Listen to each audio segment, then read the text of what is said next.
Welcome back, everybody. I'm Doc T. This is Dr. Dionson. Hey. Ironically, funny thing, when I was in my car and I was going to text you, because the Tesla, so it has its like voice recognition, it came up David Beyonce. So that's not the first time that's happened, apparently. It's like Beyonce. Okay, sure, whatever. But Beyonce, I started laughing. I was like, that's better than Celine Dion. Yeah. In terms of spelling, Celine Dion makes more sense. Yes, but, of course. Beyonce, so I have a story about that one. I know we're already going off of tangents, but... That's part of the fun. When I used to work at Under Armour, when I was like, probably like 20, like in between, college, summer jobs, stuff like that. The manager there was like, I don't know how to say your last name, but it looks like Beyonce. So every time I ring you up when you go buy something, it's going to say Beyonce. So I have a bunch of receipts that just say Beyonce, David Beyonce. So. It was very funny. I was thinking about that when I was texting, like, I'm on my way. So anyway, but let's do our first and foremost weekly check-in. Let's start off with you. In terms of my week, first, how's the knee? It's been a while. Yeah, it's been a little bit. That's a good one to talk about here. It's been pretty good. I am 8 weeks.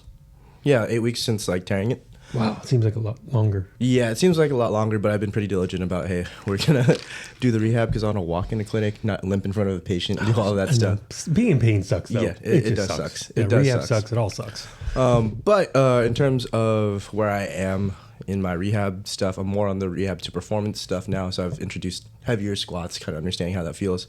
Obviously, listening to my body on those ones because that's the hardest motion out of the 3 powerlifting motions for a meniscus type of tear. And those 3 big motions that I'm talking about. Wait, you sure bench press doesn't affect the meniscus that bad? So funny enough, I didn't think it would, but that first week, trying to get to knee extension on a leg drive thing, kind of hurt. I'm like, why? Why? Yeah.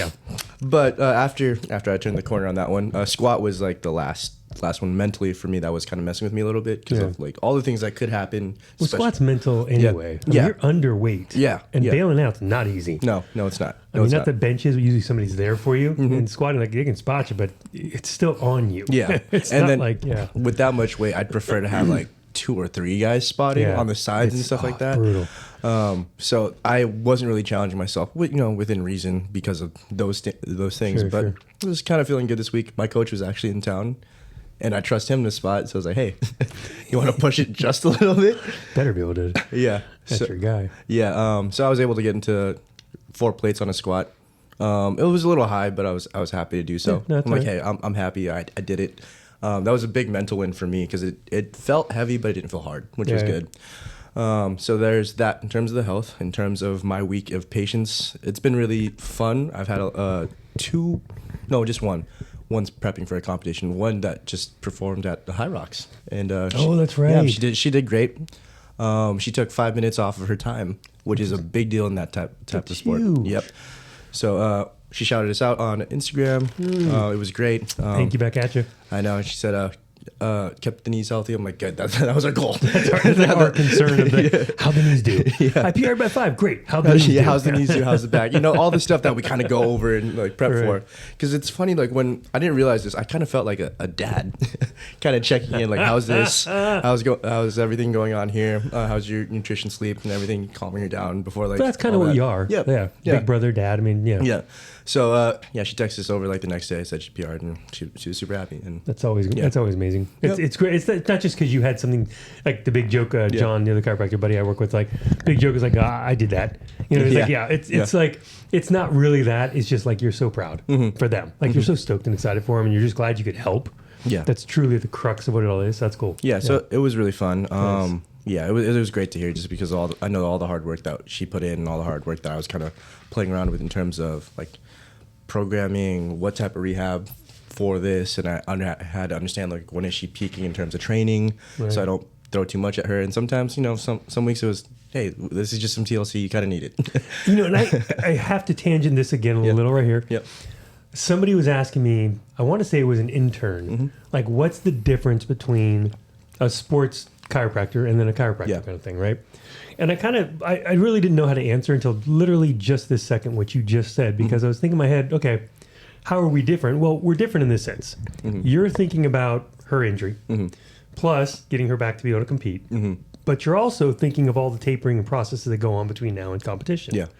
And there's a lot to it. And that's, I think, what really separates is if you have a chiropractor who doesn't have a lot of background. Like we have an intern who doesn't have a lot of background in sports. Yeah. She was a water polo player, but that's really it. And so she said, what can I do to get better? I said, go to YouTube, YouTube every sport on the planet. Yeah. And just start watching. If there's competitions locally and you can go do it.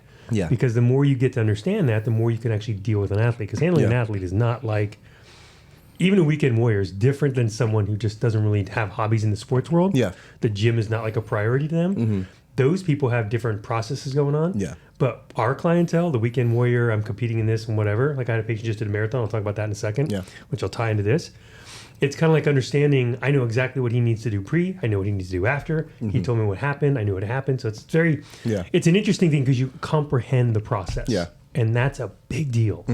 And we'll get into that with my rowers in a bit. But let's finish up with you before I take the center stage here. Yeah, okay. Just to even piggyback off of that one, I know which intern you're talking about there too, because she was asking me like the same questions, and I realized as I took a step back, I told her two things. Like one, understand exercise programming pretty well. Yeah. Just so that way you understand what all the trainers are saying, but also you know how to progress rehab better. And and you know what they're putting their body through. Yeah. I mean, they're not in the office.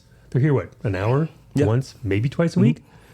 There's a lot of time in between then and then to do something wrong, right? Yep. So understanding kind of what their day-to-day looks like, always get in touch with the trainer. Like I have one I have to reach out to today. Yeah. Just because, the more eyes and ears on this client, the better for them. Yeah. So why not? Yep. And then I also, it's going to sound bad once I say it, but hear me out when I say it. It's like sometimes you have to throw out the book. As in like, hey, this is what it does, right? If we're just sitting straight, there's no problems. Here's a good way to put it. Yeah. I know what you're talking about. Yeah. I tell interns, new docs, I said, always remember, while you read these books for 3.5 years and did your grades and know your whatever, their body did not read that textbook. Yeah. So their body is not going to respond like the textbook tells you.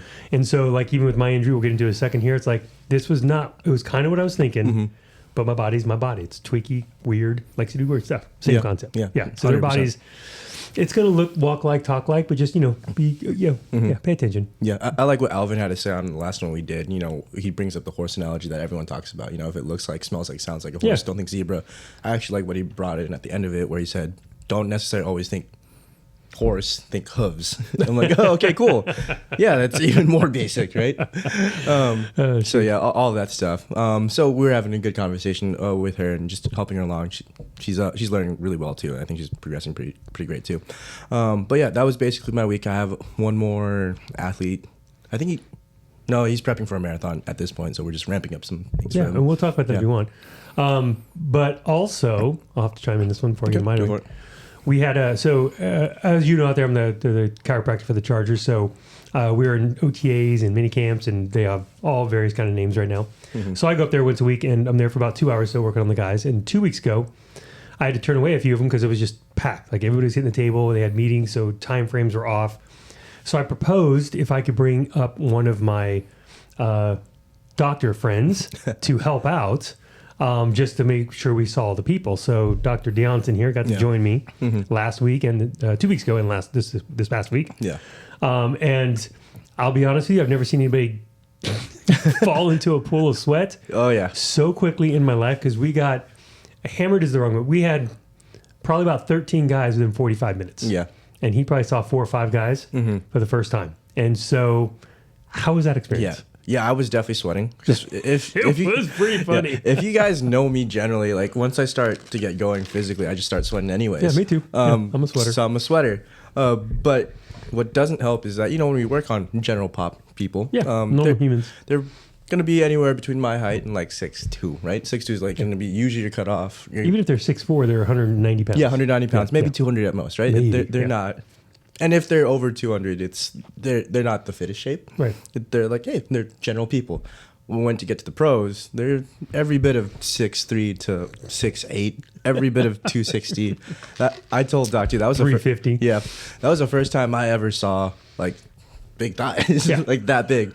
And that's not just because they're of their positions or whatever. It's like no, their thighs are like literally this big, as big as my waist. Yeah, I say that analogy, and it's funny because I've said that to you for years. And I explain it all the time, but until you actually put your hands on a human like that and work on them, you're like, wow. Yeah. These guys are another. Like I always made the joke when Marshawn Lynch, or we had a running back. Oh shoot, sorry, I forgot his name again. But even now we have Najee and we have the new guy from North Carolina. If I were to be, the safety, I'm 6 foot 200 pounds, so I'm about a safety size. If I were to go jump on that hole and they get it open, I'm aiming for the shoelaces. Yeah, I'll be disintegrated. Disintegrated. I mean, they're ridiculous. Yeah, they're definitely like born for it in some ways, and they've worked their butts off. Oh yeah. Yeah, so that was a fun part of your week. It was super fun. My hands were so sore. It's different. You get used to it, but it's different. Yeah, but just completely grateful for the opportunity. Once it was presented to me, I'm like, I can't say no. It's really cool because, and honestly, I needed help. Like I just wasn't going to get through all the guys, and our tables were going for almost 2 hours straight. Yeah, I mean it was a nonstop affair. But it's a neat feeling as a young doctor to say, "Oh, this is what a professional athlete at the highest level looks like," and stuff. And they're just as tender as everybody else. Oh yeah. I mean, their hamstrings are, it's no different. It's tissue, but to see that is just it's an amazing thing. So they're humans, but they're at like the top ends of like what humans can be. It's pretty cool. We got a guy who's 6'8", 375 pounds. Yeah. Yeah, I have to buy a new portable table for the games. Yeah, I think you saw there was one of the bigger guys that came in. I was just like this the you entire time. Like, oh my lord, you're huge. Yeah, and then he looks at me, he was like, "Can you get me?" I'm like, "We're gonna find out." And that's all it is. I mean, a lot of these guys, it's lever arms and getting your body in good position. That's all adjusting for chiropractors really is once you figure that out. But there are definitely physics involved. Some of the tables. So that was part of my week. Wednesday too. I have the NAC, so Newport Aquatic Center group. Ladies are heading out tomorrow night on a red eye to the East Coast for their nationals. Nice. So best of luck to all of you out there, all the boats, all the NAC, the boys, girls. Kick some butt and represent out on the East Coast. I love it. We had an interesting thing. So when we talk about sports docs again and how these things, it's understanding that we had a couple girls with ribs. Yeah. Front of the ribs things. Then they came in yesterday. I saw like 5 of them yesterday. And now their lats are sore. Because they're. And I was like, that's perfect. And they gave me a weird look. And I said, this is the difference again. It's because you're using the right pieces now. Yeah. Right. And so in a row, complicated thing, but you need that lat to kind of lock into your TL fascia and actually work together. The only one was a taller girl. She's about 6 foot 6'1", 120 pounds. Yeah. Very, she needs to put on a little muscle. She'll get there. So a little back thing, but we worked it out. They had a rough practice week. So they're kind of tapered off until time trials next Thursday. So again, best of luck to you girls out there. Let's see. I had my ultrasound yesterday. So my rehabbing my low back. So people out there have low back issues. We do this for a living, and it was still a little weird. I thought I sprained something. I partially tore a muscle and sprained a ligament. Yeah. So I did too. So that was awesome. And if we're being honest, like in terms of when a student comes in, kind of sees everything. The student in me, when I first was talking about this injury here, it was thinking more like, what are the bigger things that I'm missing? Disc. Yeah, like cancer. Is it a disc? Is it a Facet syndrome? Is it like the very rare T4 syndrome or whatever? Like we've talked about, I mind you, I've stress fractured my own pelvis. I've blown out a disc. Like I've earned these things. Yeah. And this is no different because I remember the exact time this happened. I remember my rationale for healing, which again, people out there, SHARC knows you because we are you. We did the same thing. I felt great for 5 days. That means I could definitely do hill sprints. Not really. That's not how it works. So I'm on a 2-week hiatus right now. I'm going to go Dr. G out there. Thank you, Swami. We're meeting with him in a couple weeks. We're going to do some PRP in the area. Also got to do my knee anyway. And then, I'm going to take it easy and lift smarter, I guess. I miss leg day. I just miss leg day. So when I tore my meniscus and MCL, I missed squats. Like within a week or so, I was like, man, I'm bummed out. I want to do legs. I'm not sure if you remember. I was kind of anxious walking around the office because I couldn't do anything. Oh, no. You take all that pent up energy and time and honestly, it's like a habit. Yeah. Like this morning, I got up 5 o'clock. I didn't have to, but I wanted to get up and get my bike ride in and get that done and just spin the wheels and I needed to. Now I feel much better. Yeah. That and, a cold brew always helps. Oh, yeah. What are you drinking? It's a cold brew with the cold foam, though. Tom it has cold foam. Yep. On top. With salted caramel. It's pretty good. I can't lie. Healthcare practitioners. Hey, it was bought for me. It was a gift. It doesn't count. Gifts are it great. Doesn't count for the macros because it was a gift. That's totally understandable. So that's all. That's where I'm at. So I'm going to do a PRP in the hip, or SI joint, I guess you call it. And then slowly but surely just start getting it back online again. Yeah, we should get Dr. G in just to get his perspective. Oh, for sure. Stuff. Yeah, yeah. That's gonna be a very. We'll be prepping for that. It's a deep. My friend Dr. G is been doing stem cells and PRP for 20 plus years. Had a great conversation with him yesterday on some other things that are going on with that world. But it's one of those things. It's good to have that doc in your back pocket, just because you have somebody you can talk to about, like a medical doctor that does sports like that, understands imaging really well. He's an orthopedic surgeon back in India. It's like he gets a lot of things. That's a what do you call it, Wikipedia? Yeah. But without actually, you can't edit it. He's uneditable. Oh yeah. He's just him. So I love him. I think I've only really interacted with him like a handful of times, just because he's a busy guy. Yeah. And then also we're busier on our end too. So trying to line up things is kind of hard. But every time I'm in front of him, I'm learning so much. Oh god, he's a bigger nerd than we are. Oh yeah. I love it. Yeah. So like if you ever get referred over to him, just know you're in good hands. Oh, you're in great hands. You're in great hands. And it's the methodology, because we even talked about it last night. Is Dr. G and I did was we do this because we actually like this. Yeah. We actually like doing this. I say, well, I love what I do. It's like, I don't always. There are good days, bad days. Yeah. Sometimes patients' bodies aren't coming around the way I want. That's a bad day for me. Yep. But I do like what I do. It's like my wife. I like her. I love her, of course. I don't always like her, but I mostly like her. I always love her.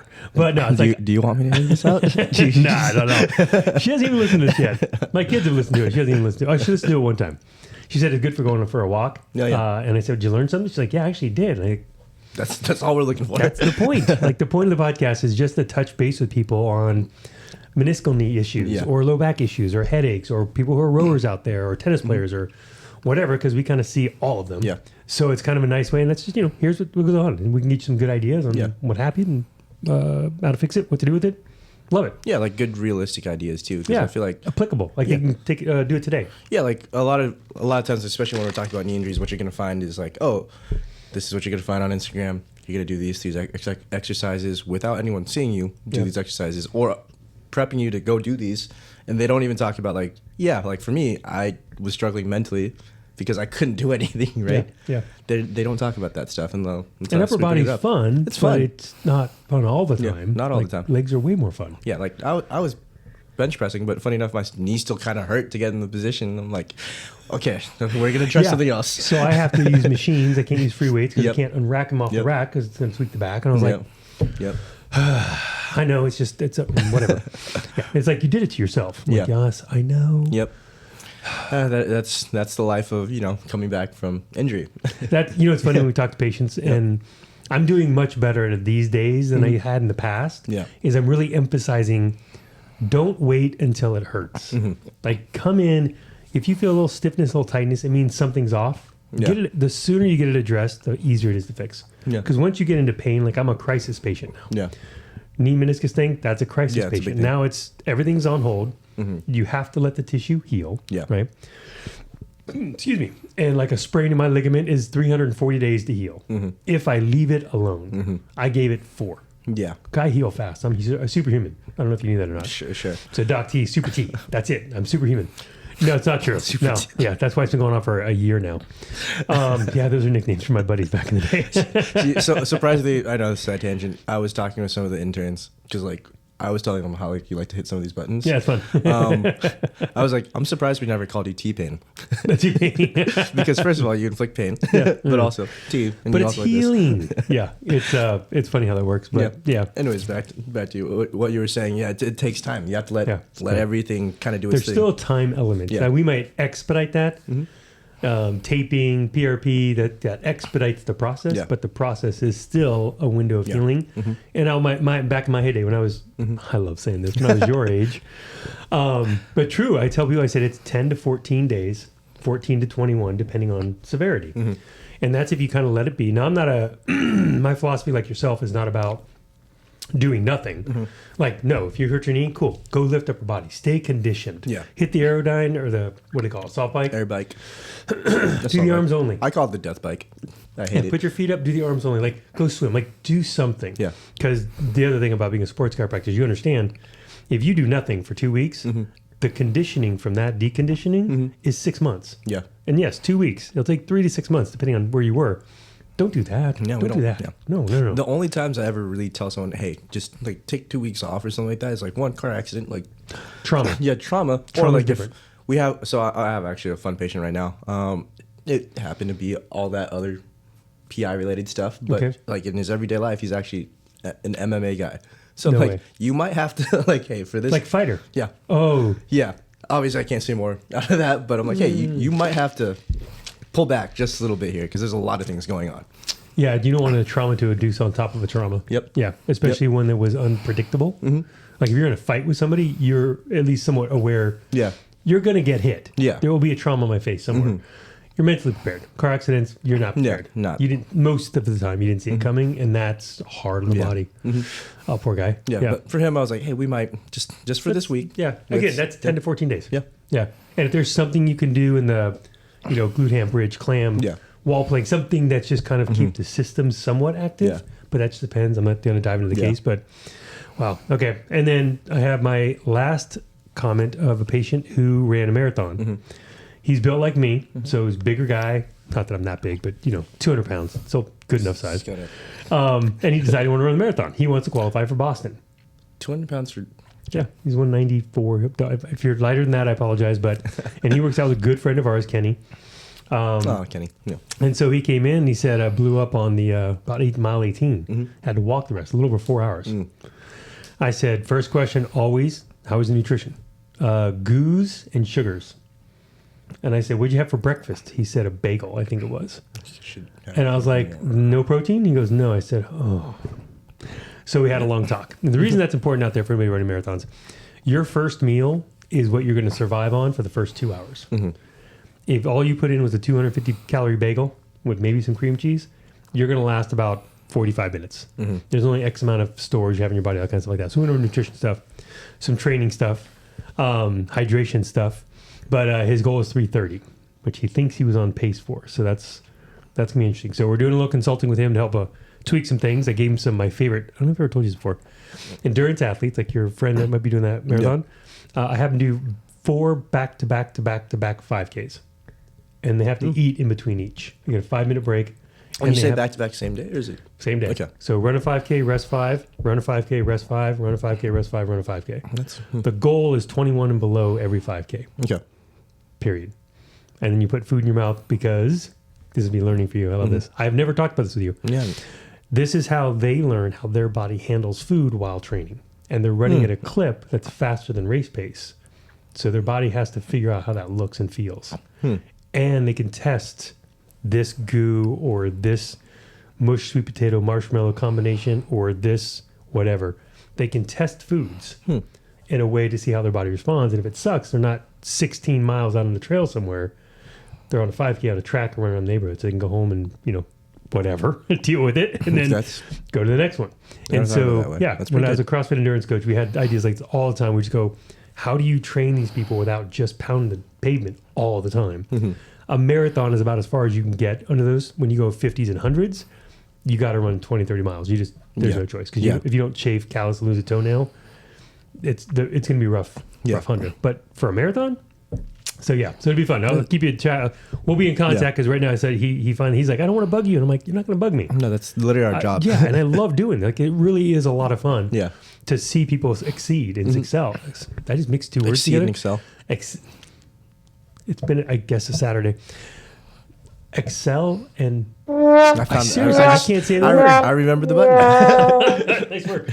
Anyway, so I want to see him do well. Yeah. And if I can have a hand in that and help guide him, and that's what I do, why not? Oh, yeah. So, yeah. Oh, yeah. Fun. Just to piggyback off that thought, like when someone comes up to me and they say like, hey, I know I'm dealing with like low back pain, but like what does it take to get to, back to lifting or anything like that? Like my eyes light up because that's like my favorite thing to do. It's the best thing in the world. Yeah. So like, to everyone out there that's listening to us, we're not just your pain relief guys. Yeah. Like we know how to do it. Yeah. But really what makes us very unique is that we understand how to get back. Yeah. There's a lot of rehab to performance stuff that we do in here. We got to make sure you don't do it again, too. Yeah, 100%. We don't want. I tell all the athletes that come in is like my goal is literally for you to spend as little time in here as possible, so you can get back to training. Yeah, like in the beginning, 100%. We might have to do a bunch, just couple days a week, yeah. just because I have to see it. Tissue healing. But outside of that, like I remember telling one of my patients, like, yeah, come back in 2 weeks. He's like, not Tuesday. I'm like, no, 2 weeks. Yeah, because you're doing well. Go train. That's I have the goal. my 82-year-old. Yeah. same thing. Yeah. She's like, are we ready to go 2 weeks now? I'm like, yes, you are. Yeah. I'll see you in 2 weeks. And I love it. She was sweet. I can tell a funny story. Just she's the best. She was coming here one day, and she's about 15 minutes late. She's never late. I've been seeing her for 7, 8 years, 9 years. Never late. We're texting. She's like, I'm lost. And so, yes, her nav system got lost somewhere, and she was listening to a book on tape or a speech or something and got sidetracked in her mind. And I was like, I've done that. Like, wait, where am I? Probably not the best thing to do in a car. Love her to death. But yeah, so she's got her exercises. She's doing great. She's every 2 weeks now. And then, it's been awesome. Yeah, it's great when it gets there. Funny enough, you said this patient was like 82? 82. Yeah. I have a 22-year-old patient that will forget how to get here. I'm like, dude, like you've taken this drive multiple times. I think people these days are generally a little too preoccupied in the vehicles. Yep. Yeah, it's I've seen him drive. Yeah, I had a guy pass me on the road. I was coming up from San Clemente today, and he was in his Beamer, driving with his knee, texting like. And I looked over. I was like, "Oh Lord, that's gonna." Yeah. When I see that, I just slow down. I'm over here. You pass me. You go, dude. Do your thing, man. Do your thing. So so it was a good week. It was a fun week. I'm excited to see how the girls do next week with that championship. It's gonna be great to see. Rowing is like my passion sport, if you will. That's all I got for that. That's really cool. I think for this week coming up, actually, in like an hour or so, I'm going to be with the Orange County Fire Authority. OCFA. They have, not them specifically, but a lot of them are from What's it called? The Bomberos. Yeah, so just to give them a little bit of a plug, they are basically a group of people that kind of help the cadets get through just the program. Because as we know, like the OCFA program itself it's pretty rigorous. It's pretty hard. It kicks a lot of people's butts. It's a very high standard. Yeah, it is very, very challenging. But there's also some financial components of getting certain things and everything like that. Yes. They help them with that. So there's a lot of transitions between what's called the hot shots, which is basically volunteer work, to actually firefighting, and they're a part of it. We see a lot of them, but I also have a bunch of friends that have done something similar in different areas, just not Orange County. So I'm pretty familiar in how it goes, and we love being with that type of community there because it's real great. But they have a cornhole event here, and I'm going to see how I do. That's cornhole. You do great. Yeah. Just a sock back thing in the hole. Some of those guys are really good. They practice a lot. Yeah, there was this one guy I saw last year.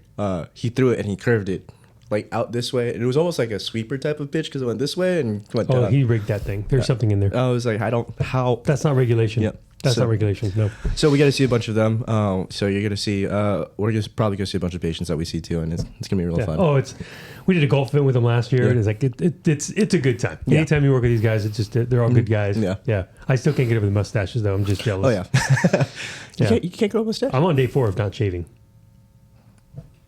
Yeah, that's it. That's day 4. Yeah. And then it gets to the point where it's like you just have to shave. It's just not comfortable to kiss you because it's very sticky. Yep. Yeah, that's pokey. That's very fair. And my daughter she's like, Dad, you got to shave that. I'm like, okay.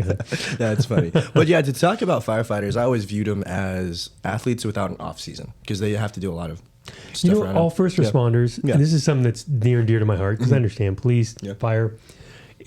The situations they go into are not predictable. No. You know what I mean? Even a fire, it's burning. You don't know what's inside. Yeah. And I've worked with you guys for years now, so it's like they got to come in. Captains show up and it's like, okay, I need to know everything about this place before I send them in anywhere in there. Yeah. And it's very unpredictable. A lot of things you can learn and know, but it's just unpredictable. Police, same thing. It's just so hard. And it's the sleep patterns. Yeah. That's the hardest part. Kills me. The recovery is not existent. Some firehouses are busy, of course, but so all boys out there, have fun today. Good luck. Go easy, my boys. They're probably going to be. They're not cornhole professionals. Just some of them probably are. No, you guys. Oh, yes, me, no, by no means. I'm not sending the best and brightest cornhole guys. No, we're literally just saying hi, having fun. I already know. I told everyone it might go until 4, but we're not going to be there until 4. You never know. Yeah. You never know. Luck of the draw, maybe. Maybe we catch fire and hit a couple shots here. Yeah. Like I said, you never know. Yeah, never know. Yeah, but cornhole. We have that in our house too. It's super fun. It's the simplest game. Yeah. It's so. My daughter who's 10 or 11 now plays. It's easy. Yeah, it's super. It was super easy. But it's easy, but it gets competitive real fast. Yeah. You get some guys together and. Oh yeah. couple beers, and it's I remember last year when I showed up, and it was like, oh, it's a cornhole event. It's gonna be pretty chill. You know, we're gonna have a couple beers, a kickback, and everything like that. Like, no, these are like it's live streamed. There's like some professional bags out there too, not players, but like professional like regulation stuff. They don't mess around. So when I was telling one in the office, I'm like, hey, it's gonna be good. It's gonna be fun. It's more than you're expecting. Oh yeah, that's for sure. You're gonna show up and be like, oh, you guys aren't messing around. It's like, no, we're not. If you want to see us do really bad, it is live streamed. I forgot where, but we'll see if we can plug that one. Yeah. Well, we are not talking about anything doctor today, my Robbie. No, we kind of talked about some nutrition. Oh, we got time. I was sitting there going, how do we get to cornhole? And anyway, the firefighters. I was trying to bring it back by saying I view them as athletes without an off season. Yeah, their bodies go through some rigor. So these guys will be doing mid-workout and get a fire call. Yeah. And be in the call and have to climb in out of the rig, haul ladders, toss them, hoses, whatever. And it's like, they may not eat for 4 hours straight, 5 hours straight. Who knows, right? I've heard all the stories. But, yeah, they really are. They're almost more complicated than a typical athlete because the job and the nature of and the lack of sleep sometimes. Yeah. I mean, one of the guys who told me their fire said like 26 calls in one night. Mm-hmm. And every call, they're up, put on their gear I went to one. I was finishing my diplomate, which a diplomate for people out there is like a surgeon becomes orthopedic surgeon by a diplomate. So a medical doctor get a diplomate, and that's what that is. We're in sports medicine, so we get a diplomate in sports medicine. And I was going through the training and I had to learn how to spine board, which means somebody hurts their neck on the field or whatever. How do you get them on a board? Blah blah blah. Check vitals and all this stuff. I was struggling with it, so I went to a firehouse where my buddy was stationed as a paramedic. EMT. And I thought, what better group of guys? Oh yeah. To just be loud, obnoxious, while I'm trying to focus on these things. It was perfect. So while I was there, they got like 6 or 7 calls. Yeah. One of them, they literally made it to the end of the driveway and then backed it back in. They got pulled off the call. So the call goes out and then you respond and they'll start calling people off if they don't need anybody or somebody got there or whatever. One, they went around the block. And they're back. So understand, they get the call. They're up, gear on, rig, engine, gone. And then when they come back in, they have to reverse all that. So they backed in, they have a big contraption that goes in the exhaust, so it doesn't hit the firehouse. They're putting their gear in their positions again because it's all set up we're supposed to. They get back in, they sit down, 15 minutes later, zing, call. Same thing. Yeah. And they're doing that over and over and over and over, 26 times in one night. I'm like, your body's a mess. Yeah. Your body's a mess. Yeah. On top of the injuries that they may already have. So yeah. Who knows where the job comes from or things they did in school or high school or football or injury, sports, whatever. Or just because they can't sleep well. Because sometimes it can happen. Yeah. So it's always an interesting case whenever we get firefighters. I mean, I love getting them in, but also there's some things that we just can't change about their job, right? Nothing can change. No. Yeah. And I always tell them, they say, we're working on doing this and that, and I'm very particular about how they do this. I said, why are you so particular? I said, because I'm 200 pounds. I need to make sure you can carry me out of the house if I'm unconscious. And they always laugh. And I go, that's just understanding their job, right? That's realistic. Yeah. So if you have a back pain right now, we need to fix this before we go back to work, because otherwise... Yeah. It's like, I don't want you to go down picking me up and we're both there. No, we're both down. We're just looking at each other like, good job. Good job, man. So that's really what it comes down to, is like, they have to know, they have to be able to, squat. They have to be able to deadlift. They have to be able to basically, in some levels, carry, clean, turn, twist. Yeah. So it's very athletic. It's just they don't have the same resources that other athletes do. It's mostly sleep for these guys. Yeah. It's really fascinating to see some of the stories, and you're like, you need a good night's sleep. That's all you need. Yeah. Oh yeah. So yeah, when you see the schedule of like 2 days on, 4 days off, they need the 4 days off. Yeah. And they usually don't get it. They get forced a lot, which a lot of people don't realize either. But they'll definitely get calls where they'll be about to exit the building and they get a call like, we need you to stay one more night. Yeah. Okay, so now it's 3 on, 3 off. Then they get called again, 4 on, 2 off. Yep. 5 on, 1 off. And then they go back. Yeah. And so it is. So anyway, to our first responders out there, we love you guys. You guys have fun today. Yeah, we'll have fun. Represent, please. No, we'll try not our to best. be too bad. We'll try. It's just a sock thing in the hole. It's not that hard. Yeah, it's not that hard until someone's really good at it. It's really hard, believe it or not. But yeah, to all our first responders out there, we also have like first responder discounts too. So come on in. We'll figure stuff out for you because we love treating you guys. Yeah, that's number one. We want you to be able to do your job well, and we'll make it work for you guys too. Yeah, we'll get you them. So moving on, nutrition is something I wanted to jump on a little bit here. We got some time. We got 20. Yeah, we're good. Yeah, we got to get him to his, his event. I got to warm up. You don't want to pull anything when you're doing socks. See, if I tear my other meniscus doing this, I'm going to be so mad. I would want to know how. Yeah, I would too. Yeah. Okay. Anyway, so so we're talking about food. I just want to talk because we had a couple parents ask me a couple questions about the rowers, going back to them, and the marathoners, same thing. And they said it's remember when it comes to your body, you have essential amino acids, essential fatty acids. These are things your bodies need to function and fire. Carbohydrates are more based on exercise and things like that. Yeah. The marathon runner was asking me what he should have for breakfast, and I was like, literally bacon, eggs, and sweet potatoes or something like that is fine. Yeah. Calories go like that, but keep it quality over versus just quantity we're trying to do. But he was trying to do that, and this is what I want to get to. I call it the bro science, the carbo load thing. So he pounded his system for 3 days with carbs. Okay. But no protein, like minimal protein. And the event did the same thing. So the body can only hold so much carbohydrates in a given period of time. Once you're packed full, the rest of it either turned to fat and stuck on your sides or just excreted out. Yeah. It's just kind of done. There's only so much you can do. The protein side of things, you can only use so much because then what happens is, and poor guy happened to him, is while running the marathon, 18 miles, his body started burning down muscle. They need amino acids. That's where that came from. So he had to burn down muscle. He's cramping. He's having problems. He ended up walking 4 miles and taking forever. So those are one of the things you have to keep in mind when you're an athlete. That protein piece is to keep those muscles strong and handle it. Carbohydrates are for the energy sources to actually do things. But that protein's really important. Yeah. So please keep it in. Yeah. That was all. I actually have a lot more, but I really don't feel like talking about it. So we're going to edit that piece out anyway. So. No, I'll keep it in. Yeah. So no Uncrustables? No, oh God. No Crustables. No Crustables. They're so good though. Oh, I've never eaten one. It just looks like mush. It kind of is, but I don't know why the sandwich to me with crust is different than non-crust. I prefer the real sandwich, but yeah, if I had to live on PB&Js, that'd be okay. Yeah, it's pretty good. They're pretty good. Yeah. Last minute buys, groceries. Don't shop when you're hungry. That's never shop hungry. That was my problem. I went to Costco once hungry, and that was bad. Why Costco with bulk? Because you're gonna spend at least $500 to $700. Always, yeah. It's amazing. My wife and I talk about it all the time. Like, it's in bulk. It's great, but it's like $20 an item. Yep. We get 50 items. It's just like. Yep. Yep. Yeah. Anyways, in terms of our week, we see a wide range of athletes, and we do stuff ourselves, so we understand how this all goes. Yeah. That's how we do ourselves. Yep. Anything else you want to talk about? I'm done. Yeah. It's like I was good. Like, my brain just shut down. Yeah, that's okay. Yeah. This is what this is for. This is what I have. I'm like, I think because I want to go. I really want to talk about some of the nutrition stuff, but I want to go on want to have a good sit down plan talk about that one. Yeah.